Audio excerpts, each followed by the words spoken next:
Hi, I'm Debbie Overholt. And I'm John Overholt. We're Canadian Foursquare missionaries serving in Central America. We just finished our first semester at language school at the Instituto de Lengua Española in San Jose, Costa Rica. Now I believe that many of you may not have told us this, but I believe many of you have thought to yourselves, why is this couple in their mid-50s going back to school? Shouldn't you be easing into your retirement years? Well, I believe that we're part of a revival coming up, an emerging revival gaining momentum, where the baby boom generation is getting trained up and heading for the mission field.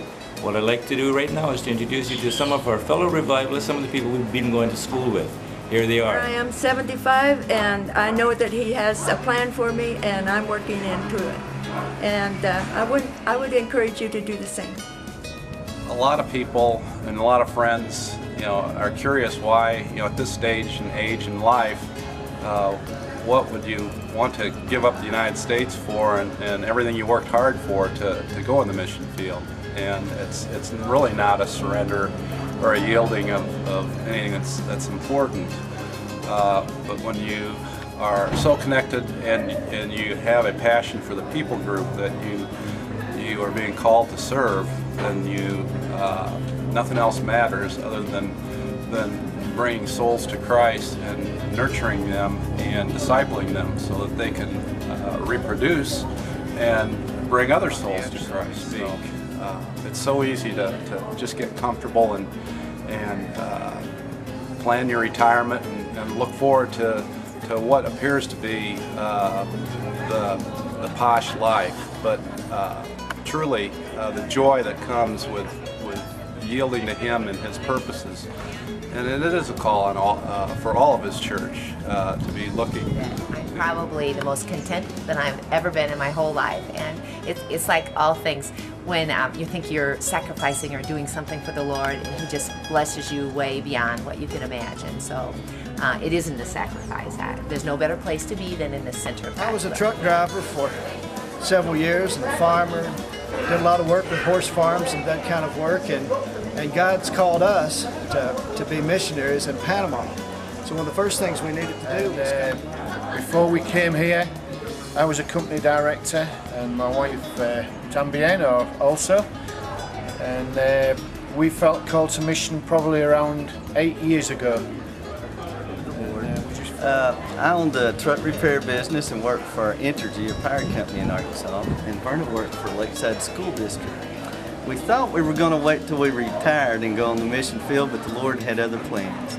So we just sold everything and followed the Lord's leadership, and we'll be on our way to Peru. A year ago, my wife and I were living in the United States in Tennessee, and I was a quality engineer for a chemical company, and God called us to be missionaries. So a year ago this coming May, we sold everything we had, and we were accepted by the Southern Baptist Mission Organization, and we started school in October. Spent several years working for General Motors, nearly 40. Now I get to do something for the Lord, working for Him, add to His kingdom. So it's exciting. We're just normal, everyday people. We active in our church. Stayed home most of the time and raised my kids, homeschooled our kids, and we felt God's call to missions now. And so we've come down here to learn the language. And after language learning, we will be moving on to Panama to work with volunteer teams that would like to come down and share. And we'd like to encourage folks who think that they may be too old for the mission field. You're never too old. You may be too old. I guess we may be a really good example of how God can use just everyday people. Neither of us have a college degree. We both went off to college, but we didn't finish. But we found out that wasn't necessary for God to be able to use us on the mission field. God has given us a call to missions, and He has blessed us with several skills to be able to use on the mission field, to be able to share the gospel with people in a way that maybe others that have been schooled couldn't share the gospel.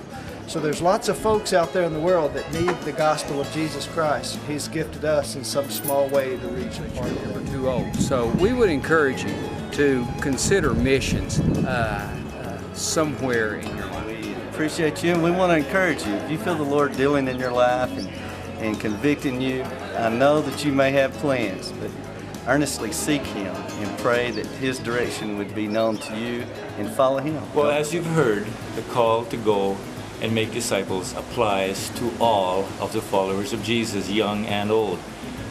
And what better time in life than going and following Him into missions than after you've served Him for many years. You've learned some life skills. You've learned what's important in life. And even more importantly, what's not so important. You've got some financial stability behind you.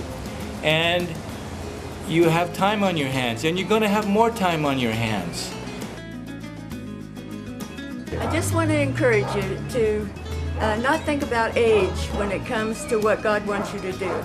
He has a purpose for you, or you wouldn't be here. Debbie and I look very much forward to the many years that we have ahead as we take part in what I believe is going to be called the Master's Revival. Why don't you come and join us?